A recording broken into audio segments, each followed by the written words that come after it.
dengan Allah Subhanahu wa taala, kita masih bisa berkumpul lagi di sini mendalami daripada ilmu baginda Nabi besar Muhammad sallallahu alaihi wasallam.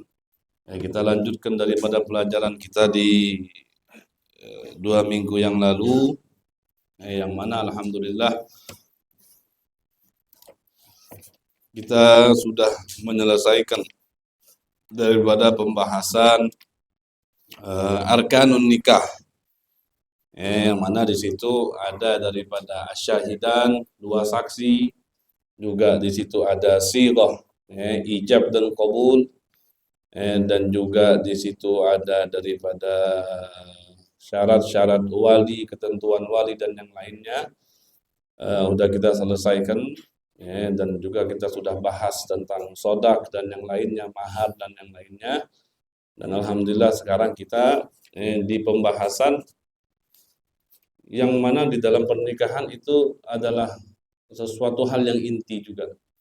Bahkan seseorang juga sebelum dia menikah, dia harus mendalami, memahami tentang apa yang akan kita pelajari di malam hari ini, yang mana di sini menerangkan tentang tolak, tolak cerai, tentang cerai. Dan orang yang mau menikah ataupun yang sudah menikah, wajib hukumnya bagi mereka untuk mempelajari daripada hal-hal yang seperti ini, khususnya tentang apa yang dikatakan dengan tolak tadi, cerai. Karena ini masalah yang amat penting, bahkan seseorang itu kadang tidak sadar dari apa yang sudah dia keluarkan daripada mulutnya, apalagi dalam keadaan dia marah. Dan yang namanya tolak itu tidak ada sama sekali istilah yang kita sebut dengan bercanda, atau apa namanya, salah ngomong atau apa. Karena tolak itu selagi udah keluar daripada mulut kita, apalagi dengan lafadz yang sharih, yang jelas, lafadz tolak atau cerai dalam bahasa kita, itu sudah ada, tidak ada kata kembali lagi, tidak ada kata kembali. Dan sebagian ulama bersepakat khususnya baik dalam keadaan apapun, baik dalam keadaan kita, bahkan dalam keadaan mabuk pun, tolak itu pun apa namanya, terlaksana. Dalam keadaan marah juga tolak itu terlaksana. Walaupun ada sebagian ulama yang di situ ada sedikit berbeda pendapat tentang tolaknya orang yang marah. Marahnya itu marah yang sangat. Apakah itu jatuh tolak atau tidak? Maka di sini kita membahas tentang itu sekarang. Pembahasan kita sudah di pembahasan tolak. Bisa kita katakan ini pembahasan inti daripada pelajaran kita di dalam hukum pernikahan. Kita bisa katakan tolak itu adalah pembahasan yang inti. Sekarang disebutkan at-talaqu lughatan, tolak secara bahasa, itu namanya halul ghaid. Hal itu melepas, al-ghaid itu ikatan. Secara bahasa tolak itu adalah melepas sebuah ikatan, melepas sebuah ikatan. Wa syar'an, dan secara syariat tolak itu adalah halu aqdin nikah bilafzi talaq au nahwihi. Kita melepas daripada akad nikah, kita lepas akad nikah tersebut dengan apa? Dengan lafadz tolak au nahwihi, atau selainnya. Karena lafadz tolak nanti kita akan bahas juga. Lafadz tolak itu nanti terbagi jadi 2. Ada yang sharih, ada yang kinayah. Lafadz tolak itu ada yang jelas, yang udah nampak. Sharih itu maksudnya ketika orang sebutkan gak perlu lagi ada niat dalam hati udah. Jika dia udah bilang sama istri yang saya ceraikan, sudah. Gak perlu lagi dikaitkan dengan niat yang ada dalam hati, itu nama lafadz tolak yang sharih, yang udah jelas. Ada lafadz tolak yang kinayah. Yang kinayah itu lafadznya masih perlu kita ikatkan dengan niat dalam hati. Misalnya ada orang bilang sama bininya, ente pulang deh ke rumah orang tua ente.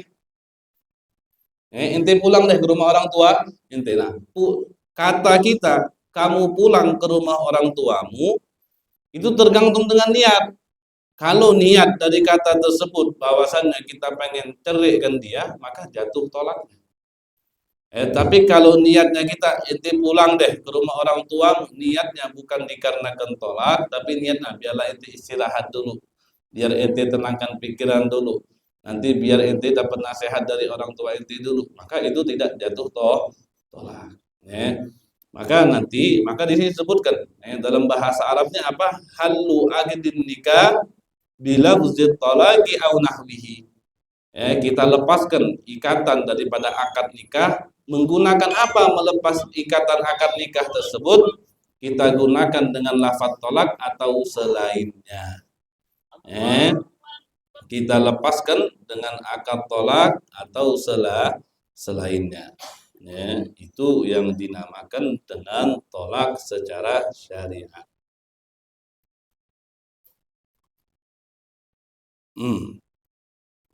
Terus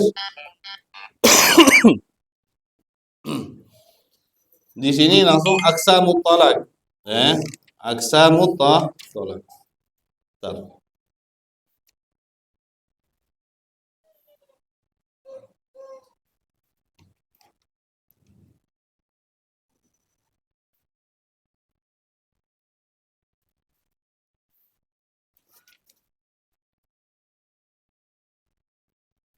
Nanti hukum-hukumnya mungkin disebut ya. Nanti mungkin di selanjutnya mungkin ada semua nanti ya, ada semua nanti disebutkan hukum tolak, bagaimana tolak itu bisa jadi haram, bagaimana tolak itu bisa diperbolehkan atau mungkin disunnahkan dan yang lainnya nanti ada pembahasannya masing-masing. Yang penting kita tahu di sini pengertian tentang tolak dulu. Jadi udah kita tahu, tolak itu secara bahasa halul gaid, kita melepaskan sebuah ikatan. Dan tolak secara syariat itu adalah halu agdin nikah bila talaqi au nahwi. Kita melepaskan daripada ikatan akad nikah tersebut karena kan orang ketika sudah menikah, suami istri itu digabungkan dengan apa? Digabungkan dengan akad. Makanya pengertian kita nikah itu kan di dalam akad. Beda dengan madhab lain seperti Hanafi. Maksud daripada nikah itu hakikatan, makna hakiko itu adalah wata, bersetubuh. Beda dengan hakikat definisi nikah di dalam mazhab Syafi'i.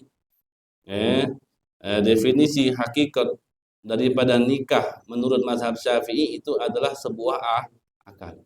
Nah, kita disambungkan, dihalalkan, digabungkan dengan istri kita, itu bisa kita gabung dengan sebuah akad. Nah, tolak itu adalah melepaskan akad yang sudah pernah kita jalin tadi. Dengan tolak. Bagaimana kita itu sudah halal sama bini, sudah ada ikatan tadi, akad tadi. Nah, bagaimana anak pengen lepaskan ikatan ini? Dengan tolak tadi. Nah, banyak lafadznya. Lafadz tolak ada lafadz saroh dalam bahasa Arab, ada lafadz firaq, ada juga banyak daripada lafadz tolak. Itu. Kemudian di sini aqsamut tolak. Bagiannya tolak. Tolak itu ada bagiannya. Maka di sini disebutkan at-talaqu qismani. Tolak itu ada dua. Tolak ada dua. Yang pertama apa? Tolakun bi'iwadin. Wa yusamma al-khul'u. Tolak yang pertama adalah tolak yang dibarengi dengan suatu imbalan. Tolak yang dibarengi dengan sebuah imbalan. Imbalan itu apa? Banyak, ima uang, ima tanah, ima kebun, ima rumah. Yang penting barang. Barang. Tolak yang dibarengi dengan imbalan, maka itu yang dinamakan dengan bahasa kita al-khulu. Bahasa kalian apa? Khulu ada. Di KUA apa bahasanya? Khulu. Khulu. Nah, itu tolak yang pertama. Dan tolak yang kedua itu namanya tolakun bighairi iwad. Tolak yang tanpa adanya imbalan. Tanpa adanya imbalan. Nanti satu persatu ini kita bahas. Nah, yang pertama ini khulu ini diasaskan terjadi pertama kali ketika itu di zamannya baginda Nabi besar Muhammad sallallahu alaihi wasallam. Ketika ada seorang perempuan yang mana seorang perempuan ini imra'ah, perempuan imra'ah, ada sih cerita di dalam riwayat di dalam kitabnya Al Imam Al Bukhari. Di sini beliau meriwayatkan bahwa anna Umma Habibah binta Sahlin Al Ansari ja'at ila Nabi sallallahu alaihi wasallam wa qalat lahu ya Rasulullah inna Sabit ibn Qais ma a'tab wa fi riwayatin ma angam alaihi fi khuluqin waladin walakinni imra'atun akrahul kufra fil Islam ay kufran ni'matil ashir لأن الزوج لا يخلو عن نعمة على الزوج فلا تقوم بشكرها غالبا فقال لها أتردين عليه حديقته أي بستانه وكان أصدقها إياه فقالت نعم فقال له رسول الله صلى الله عليه وسلم اقبل الحديقة وطلقها تطليقه وهو أول خلع وقع في الإسلام وهو نوع من الطلاق. Jadi pertama kali khulu itu terjadi di zamannya baginda Nabi besar Muhammad sallallahu alaihi wasallam ketika ada seorang perempuan yang bernama Ummu Habibah. Dia katakan kepada Nabi besar Muhammad perihal suaminya yang mana dia bilang aku tidak mencela suamiku baik daripada rupanya, baik daripada agamanya. Dia katakan suamiku ini adalah suami yang baik. Bahkan Sabit bin Qais ini termasuk salah satu sahabat Nabi besar Muhammad Shallallahu Alaihi Wasallam yang terbaik. Tapi seorang perempuan ini, karena dia merasa mungkin dia tidak takut untuk tidak menunaikan daripada hak-haknya sebagai seorang istri kepada suaminya, maka dia meminta kepada Nabi besar Muhammad Shallallahu Alaihi Wasallam untuk dipisahkan daripada suaminya. Nah, Nabi katakan kepada perempuan ini, nah dulu kan maharnya suamimu itu ketika menikah denganmu itu maharnya adalah hadiqah, tanaman atau kebun. Jadi suaminya ini ketika nikah sama istrinya dia kasih maharnya itu sebuah kebun. Maka kata Nabi Muhammad aturidina alaihi hadiqatah. Kamu mau nggak kata Nabi? Kamu pulangkan kebun yang dulu suamimu kasih, kamu pulangkan lagi kepada suamimu. Perempuan itu bilang mau. Perempuan itu bilang mau. Maka Nabi Muhammad bilang sama suaminya, sudah sekarang ente terima kebunnya dan ente tolak dia tolak satu. Nah disinilah di apa namanya ada istilahnya dalil tentang khulu. Ketika di zaman baginda Nabi besar Muhammad Sallallahu Alaihi Wasallam. Nah merujuk daripada hadis ini. Maka hukum asal khulu apa? Hukumnya khulu itu apa hukumnya? Maka di sini disebutkan wal aslu fil khul'i al karoha. Hukum asal khulu itu makruh. Ada di bawah. Catatan bawah itu ada, yang bahasa Arab ada. Wal aslu fil khul'i al karoha. Hukum khulu secara asal itu hukumnya makruh. Ya. Illa fi mas'alataini yakunu manduban. Kecuali di dua masalah khulu itu jadi sunnah. Di dua masalah khulu itu bisa jadi sunnah. Jadi hukum asal khulu itu makruh. Tapi bisa jadi sunnah di dalam dua masalah. Masalah yang pertama seperti apa? Satu. Idza khafa kullu wahidin an la yaquma bi huquqil akhari aw ahadihima. Apabila daripada suami istri tersebut takut mereka tidak bisa menunaikan haknya mereka masing-masing. Si istri takut tidak bisa menunaikan haknya, si suami juga takut tidak bisa menunaikan haknya, atau salah satu daripada mereka, si istri dia tidak bisa menunaikan haknya, atau si suami yang tidak bisa menunaikan haknya sebagai suami kepada istri, maka dalam hal ini disunnahkan seseorang untuk khulu. Ya. Atau yang kedua, khulu itu bisa jadi sunnah. Khulu itu bisa jadi sunnah. Idza halafa bi thalathin ala fi'li syai'in fayukhali'aha litantafi thalath wa ta'ud ilaihi bi 'aqdin jadid. Jadi di dalam istilah kita juga ada tolak, macam-macam tolak. Tolak nanti bagiannya banyak. Ada tolak juga, satu tolak yang mu'allaq.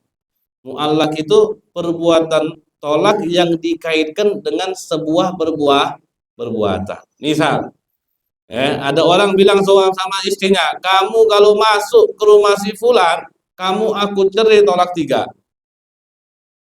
Enggak, kamu kalau masuk ke rumah fulan, aku cerai kamu tolak 3. Atau bilang, kamu kalau masuk ke area TPA ini, aku cerai tolak 3. Misalnya ada orang nggak senang sama sini misalnya, kamu kalau masuk area TPA ini, aku cerai tolak 3. Itu apa yang udah disebutkan sama suaminya tadi itu udah nggak bisa dibatalkan lagi. Udah nggak bisa dibatalkan lagi. Sedangkan misalnya dalam suatu kondisi istrinya perlu untuk masuk ke TPA misalnya, dan suaminya juga merasa istrinya perlu untuk masuk ke TPA, dia udah izinkan, tapi udah terlanjur dia ucapkan daripada kalimat tersebut, kalau masuk cerai tolak 3 cerainya langsung. Nah, itu bagaimana caranya biar apa yang dikatakan suaminya ini enggak terjadi kepada istrinya tadi. Enggak terjadi tolak 3. Kalau tolak 3 kan berarti sudah habis. Habis.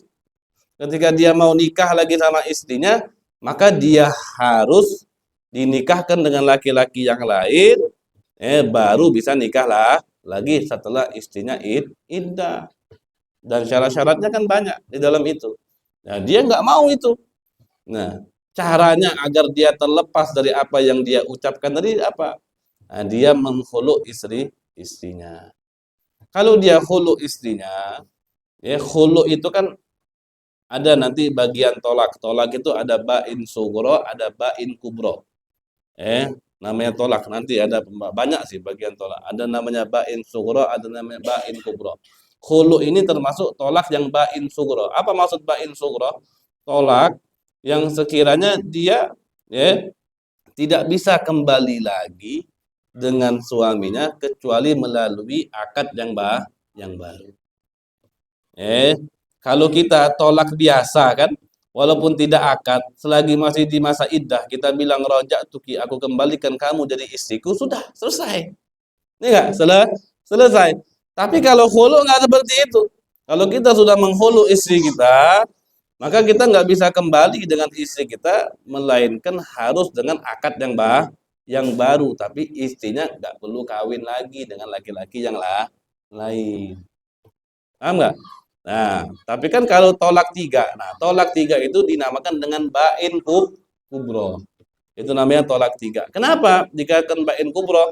Karena kita nggak bisa kembali ke istri kita kecuali istri kita itu kawin dulu lagi sama laki-laki yang lain, disetubuhi juga syaratnya harus masuk dengan laki-laki yang lain.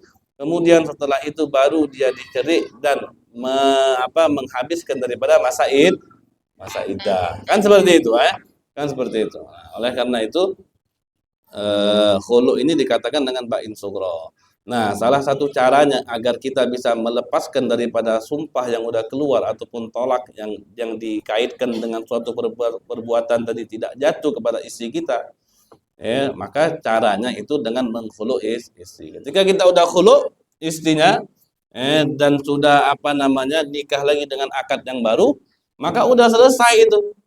Omongan tadi udah terhapus dengan sendirinya udah terhapus. Tapi kalau kita enggak dengan khulu tadi enggak bisa.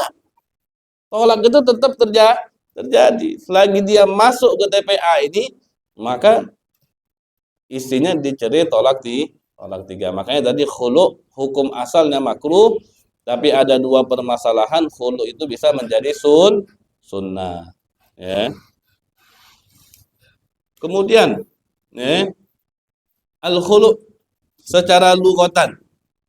Ya, khulu menurut daripada definisi bahasa, ya, apa itu khulu? Ya, khulu menurut daripada definisi bahasa, dia adalah apa? Mustaqun minal khal'i bi fathil kha'i wa huwa naz'u. Kalimat yang diambil daripada lafaz khala. Al khulu diambil dari ataupun berasal dari kalimat al khal'u bi fathil kha. Kha-nya itu fathah. Al khal'u. Khal'u. Apa khal'u? Wa huwa an-naz'u. Naza itu artinya mencabut. Naza itu artinya mencabut. Wa syar'an, dan adapun menurut definisi daripada syariat, ya, khulu itu adalah furgatun, perpisahan, biiwadin, dengan imbalan. Perpisahan yang mana perpisahan tersebut harus ada gantinya, harus ada imbalannya. Raji'in li jihatiz zauj, yang mana imbalan tersebut harus kembali kepada suami. Imbalan tersebut harus kembali li jihatiz zauji, kepada suami. Misalnya ada suaminya bilang pada istrinya, anak khulu inti, tapi inti kasih anak uang 1 juta. Nah, istrinya bilang iya saya terima. Udah terjadi itu khulu. Maka seorang istri harus memberikan uangnya 1 juta kepada suami. Terjadilah khulu. Nah, itu maksud daripada khulu. Furgatun, perpisahan, biiwadin, dengan sebuah imbalan, apapun itu imbalannya, uang, tentunya dengan barang-barang yang ada syaratnya nanti. Maksudin raji'in di jihatiz zauj, yang tujuannya, yang maksud daripada imbalan tersebut kembali kepada suami. Tentunya imbalan itu nanti ada syarat-syaratnya. Misalnya imbalannya nggak boleh sesuatu hal yang haram, nanti nggak boleh. Makanya khulu itu nanti banyak gambarannya. Khulu nanti banyak gambaran daripada khulu. Tamam, arkanul khul'i. Kemudian di sini rukun-rukun daripada khulu. Rukun khulu. Ada berapa rukun khulu? Khamsatun, ada 5. Yang pertama daripada rukun khulu adalah zaujun, suami. Suami. Kemudian yang kedua bud'un. Bud'un itu yang dimanfaatkan. Maksud yang dimanfaatkan itu apa? Ketika kita nikah, tadi udah paham kan? Ketika kita nikah sama seorang perempuan, apa yang kita manfaatkan dalam hal itu? Itu dinamakan dengan bud'un. Bud'un. Kemudian wa multazimun lil iwad. Multazim lil iwad itu orang yang memberi imbalan. Orang yang memberi imbalan. Nah, orang yang memberi imbalan ini gak harus istri. Dia nggak bisa wali, ya, bisa orang lain, ya nggak. Yang memberi imbalan itu nggak harus istri. Multazimun lil iwad. Multazimun lil iwad berarti orang yang memberi daripada imbalan tersebut. Kemudian yang kelima, yang keempat iwad, imbalannya, uang, kebun atau apa. Kemudian yang kelima sighah, lafadznya. Lafadznya. Nah, itu adalah rukun-rukun daripada khulu. Rukun-rukun daripada khulu. Udah paham belum sampai sini? Ada pertanyaan nggak sampai sini kira-kira? Kira-kira sampai sini ada pertanyaan atau tidak?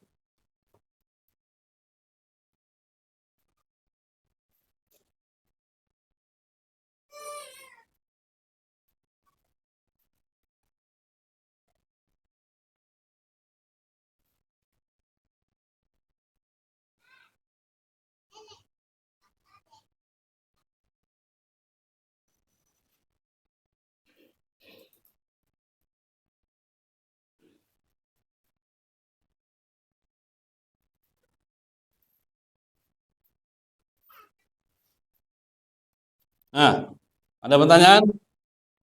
Baik.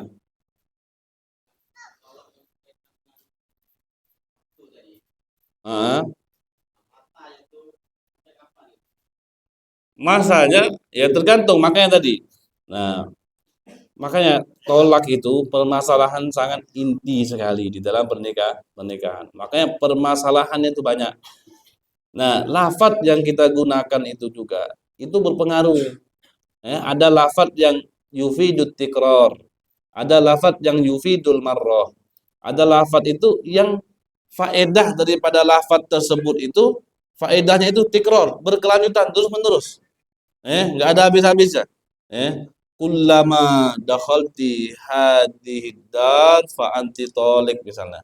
Setiap kali kamu, setiap kali kamu masuk rumah ini, maka kamu aku ceraikan misalnya. Kullama yufidut tikrar, maka setiap kali itu perempuan masuk jatuh tolak.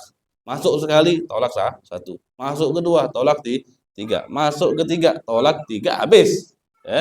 Habis. Tergantung makanya dari apa lafaz yang dia gunakan. Kalau dia gunakan misalnya kalau ente masuk rumah ini, ente anak cerai, tolak satu, misalnya. Ya sudah, ketika dia masuk, jatuh tolak, udah habis tuh. Karena yufidul marro, cuman cukup sekali. Udah, selesai. Makanya tadi tergantung daripada lafaz yang kita gunakan. Makanya hati-hati tadi, hati-hati ya. Dalam keadaan marah atau apapun, jangan mudah untuk kita menyebutkan daripada lafaz tolak. Makanya kalau orang-orang Hadramut sana, anda dapat cerita daripada guru-guru anak juga, mereka itu ketika ada daripada apa namanya orang yang bermusyawarah dengan mereka tentang masalah tolak ini, jadi sebelum orang itu ngomong, mereka minta ditulis dulu. Sebelum orang itu ngomong, minta ditulis dulu. Lafaz apa yang ente sebutkan sama bini ente. Tulis dulu, harus tulis. Ketika udah ditulis, dilihat sama dia, suruh cerita. Karena kadang gini, orang ini ketika udah kita sebutkan hukumnya, kadang dia oh kayaknya enggak kayak gini, bukan kayak gini anak ngomongnya. Gitu, ketika udah tahu hukumnya. Makanya dengan ada tulisan jadi bukti orang lain. Dia ngomong kayak gini sudah. Hukumnya kayak gini. Kayak gini. Nah, ada lagi pertanyaan? Maka tergantung lafaz yang dia sebutkan.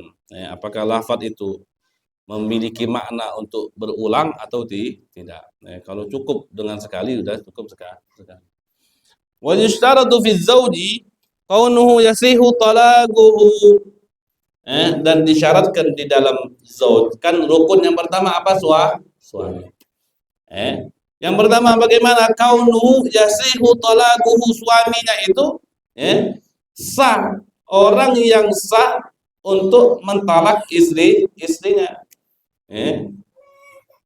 Orang yang sah untuk mentolak istrinya, seperti misalnya orang yang sah untuk mentolak istri, orang yang sudah balik. Terus dia nolaknya itu bukan dikarenakan terpaksa diancam orang tuh, ditodong sama pistol, ente kalau nggak khulu atau ceraikan bini ente mati. Ini kan bukan ikhtiarnya dia, bukan pilihannya dia.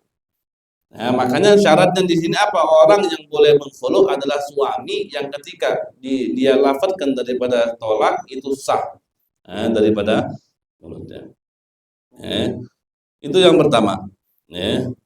Kemudian yang kedua,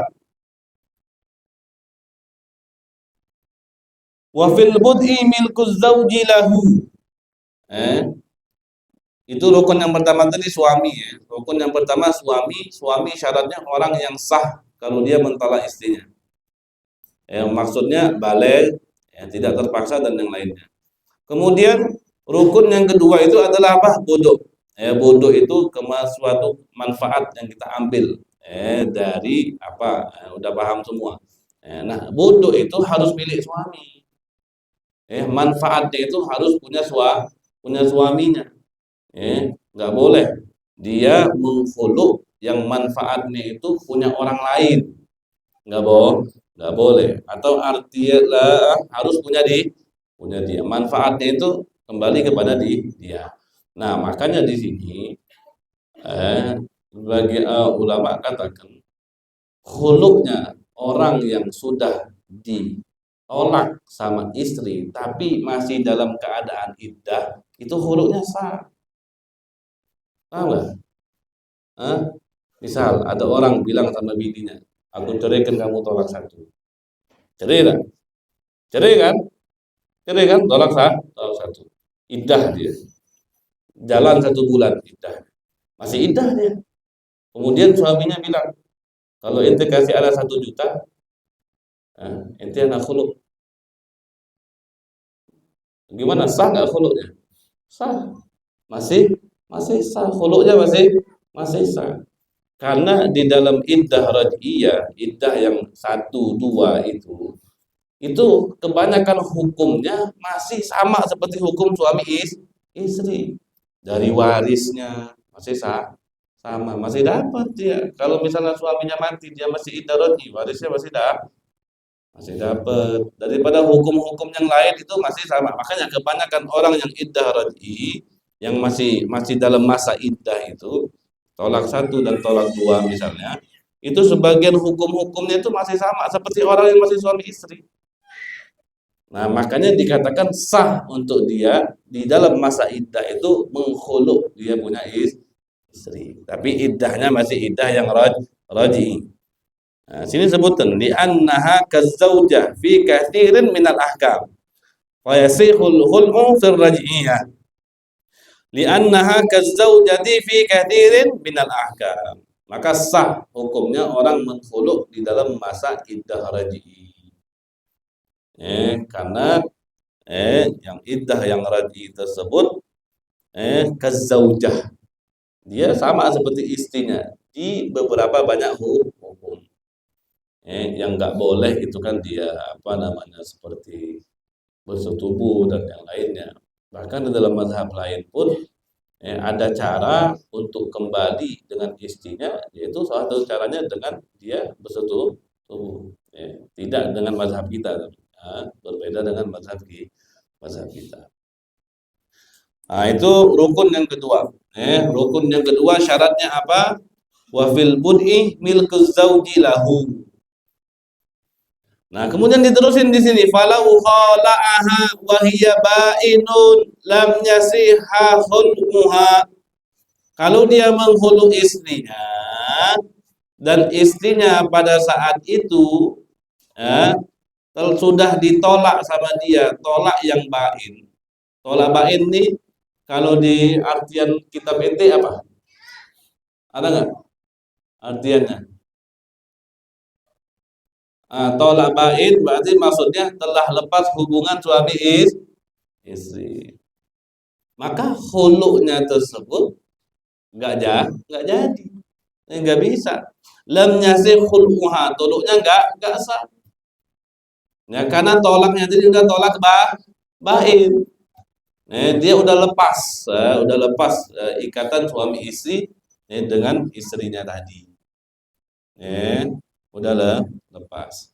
Jadi orang mengkhulu istri dalam keadaan iddah, yang mana iddahnya ini masih iddah yang raj'i, yang masih bisa kembali hanya dengan ucapan saja, maka khulu'nya sah.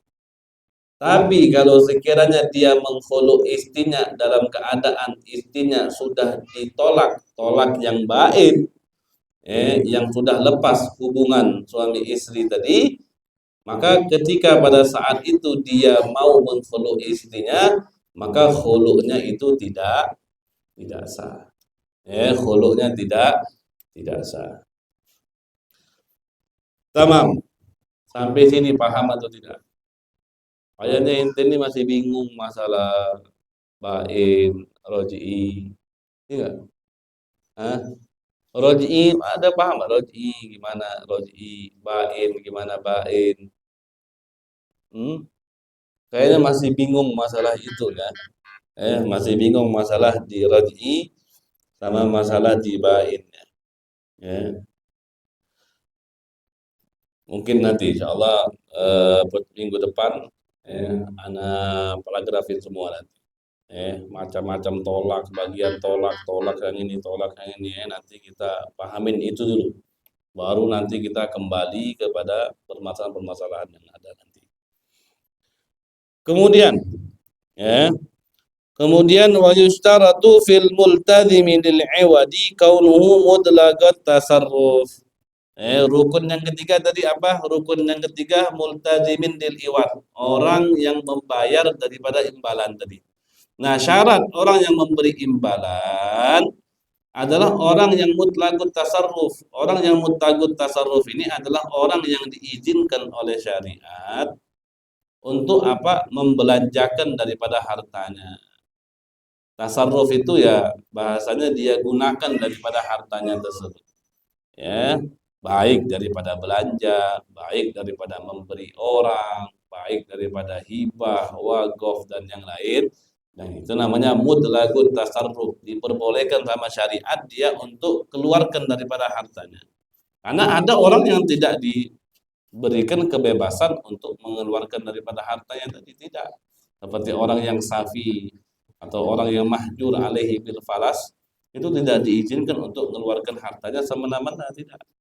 Ya, tapi seperti kita ini orang yang biasa, sudah balik, sudah akil, sudah rasyid, kemudian insya Allah tidak ada hutang piutang yang banyak yang tersangkut, maka di sini kita ini termasuk orang yang diizinkan oleh syariat untuk membelanjakan ataupun mengeluarkan daripada harta kita, tentunya ke jalan-jalan yang benar.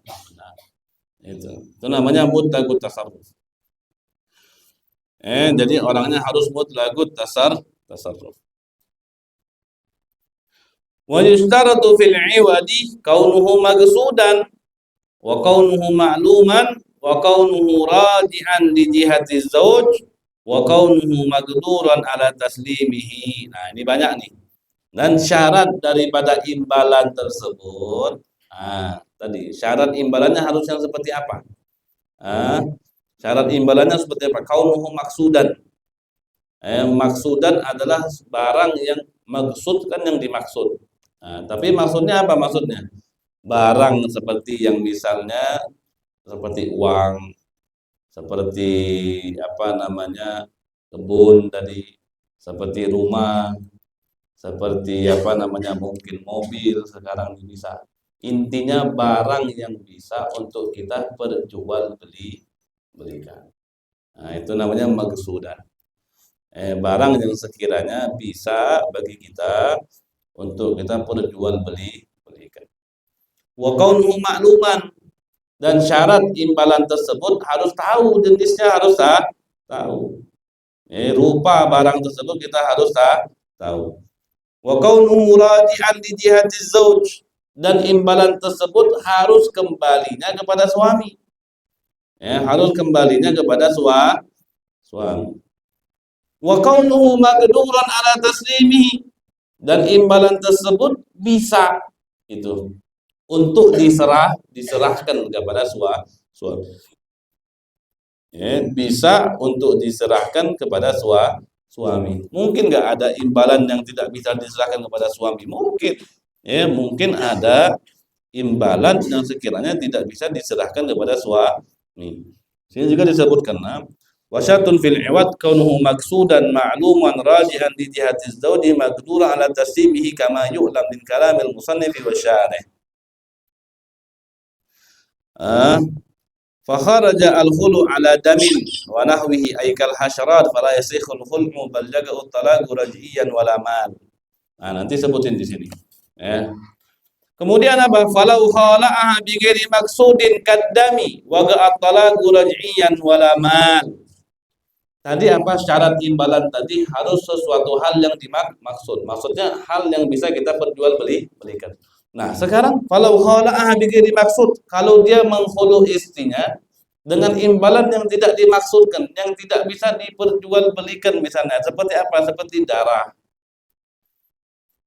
Seperti darah. Waqa'at, maka bagaimana hukum khulu'nya? Waqa'at talaqu raj'iyan. Khulu' tadi dikatakan dengan tolak raj'i. Jadi bukan terjadi khulu', jadinya tolak. Jadinya bukan khulu', jadinya tolak. Tolak yang raj'i. Wala mala, dan nggak ada hartanya, nggak ada hartanya, nggak perlu dikasih harta, nggak perlu. Jadi khulu'nya tidak sah, tapi dia jatuh tolak. Wa in khala'aha bimajhulin, kalau sekiranya dia menghulu istrinya dengan sesuatu yang majhul, yang tidak tahu jenisnya, au magsudin fasidin, atau tahu jenisnya dan barang itu yang dimaksud, maksudnya yang bisa untuk kita perjualbelikan, tapi fasid, barangnya rusak. Maksud fasid itu seperti misalnya khamr, sesuatu hal yang haram. Waqa'at talaqu ba'inan bimahalil midli, maka tolak tersebut jatuh tolak ba'inan. Maka khulu'nya itu jadi, tapi yang dibayar bukan khamr. Yang dibayarnya itu adalah mahar mithil. Mahar mithil sudah kita bahas, tak? Nah, seharusnya udah nggak perlu dijelaskan lagi. Ente udah tahu seharusnya apa yang dimaksud dengan mahar musamma, apa yang udah dimaksud dengan mahar mithil, nanti itu udah tahu semua itu. Nggak perlu tahu nggak? Hadir nggak kemarin? Hadir. Nah, seharusnya udah ingat. Udah ingat. Udah ingat. Jadi kalau dia mengfollow istrinya dengan barang yang tidak diketahui jenisnya, atau barang yang dimaksud tapi barangnya rusak, maksudnya tidak sah untuk dijual, boleh nggak orang jual khamar? Nggak boleh, nggak boleh. Maksud tapi khamar itu ya sesuatu hal yang bisa kita jual, bisa kita dagangkan, tapi hukum kita jual beli khamar itu hukumnya haram. Nah, maka bagaimana? Apakah khulu'nya jadi atau tidak? Khulu'nya jadi. Tapi yang diberikan kepada suaminya itu bukan khamr. Yang diberikan kepada suaminya itu adalah mahar mithil. Misalnya mahar mithil istrinya 10 juta, dia berikan kepada suaminya 10 juta. Kemudian wa in kana al-'iwadu raji'an li ghairi jihati zawji waqa'at talaqu raj'iyan. Kalau sekiranya imbalan tersebut kembali tetapi bukan kepada suaminya, maka tolak tersebut itu jatuh. Tapi bukan khulu, tolaknya jatuhnya tolak raj'i. Jatuhnya tolak raj'i, bukan bain berarti. Bukan bain. Jadinya tolak raj'i. Bain itu berarti tolak yang sekiranya suami itu tidak bisa kembali lagi kepada istrinya kecuali melalui akad yang baru. Enggak, itu namanya tolak bain. Nah, bain nanti ada dua, ada bain kubro, ada bain sugro. Bain kubro, dia istrinya harus nikah lagi dengan laki-laki yang lain. Setelah sudah disetubuhi oleh laki-laki yang lain, kemudian dicerai, habis iddahnya, baru dia nikah lagi sama suami dia yang dulu. Tapi kalau dia kawin sama suami yang baru, kemudian dia nggak mau cerai, boleh atau tidak? Boleh. Ya. Kayaknya lebih enak nih suami baru. Boleh, boleh aja, sudah jadi haknya. Sudah jadi haknya dia, istrinya dia, sudah terserah dia mau dia cerai atau tidak. Ya. Dan kasus seperti itu mungkin banyak. Kasus seperti itu mungkin banyak. Gitu. Makanya itu dinamakan tolak bain. Namanya tolak bain. Nah, ada tolak bain yang sugro. Sugro tadi itulah yang dinamakan dengan khulu.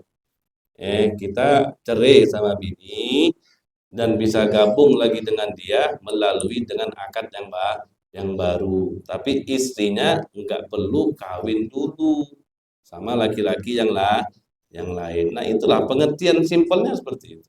Ya, yang dikatakan dengan tolak bain.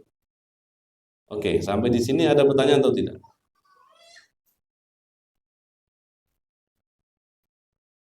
Silakan.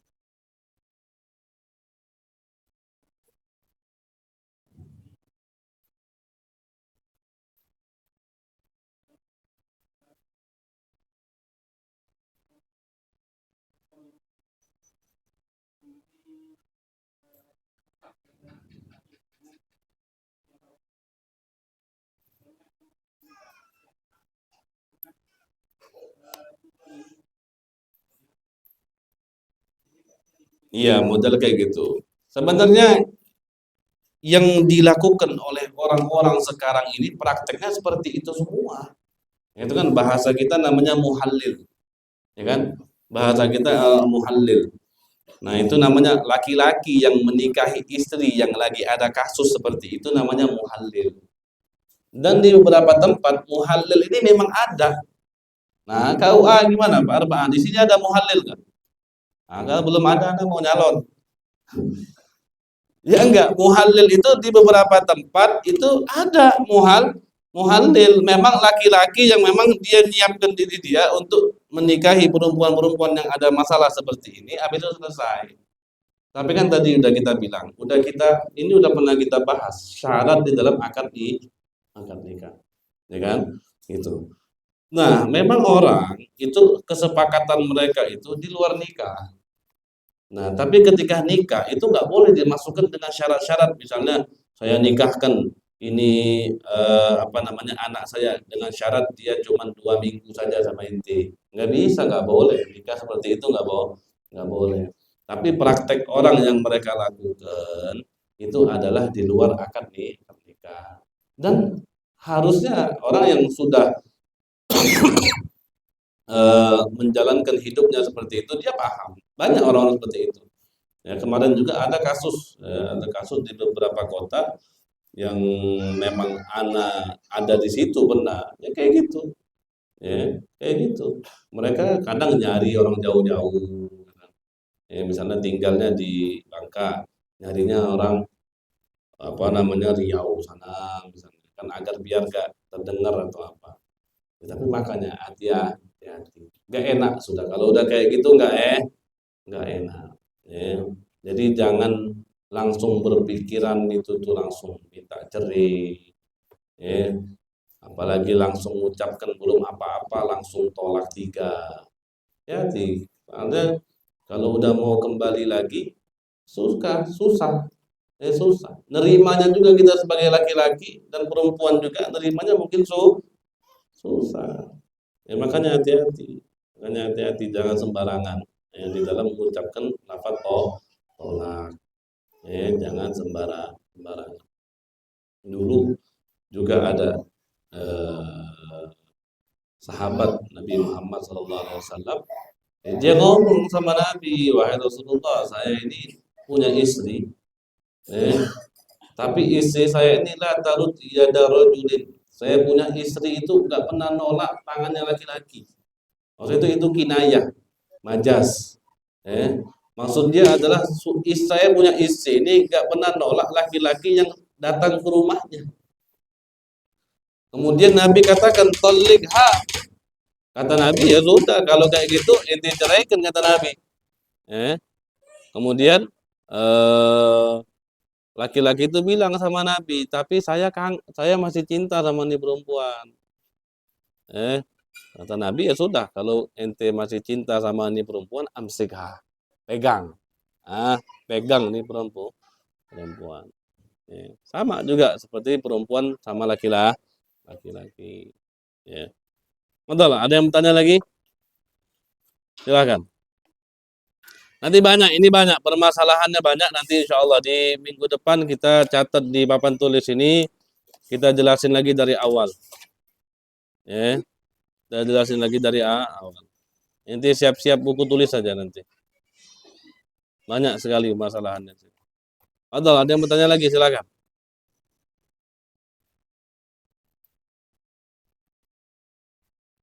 Gambaran-gambaran tentang khulu nanti ada di sini ya. Di sini ada suratul khul'i. Suratul khul'i. gambaran-gambaran khulu. Nah, boleh kita baca aja ini suratul khul'i. Gambaran-gambaran khulu. Apa misalnya anjagula Zaidun di zaujatihi. Zaid katakan kepada istrinya, khala'tuki bi alfi dirhamin. Aku mengkhulukmu atau melepasmu dengan 1000 dirham.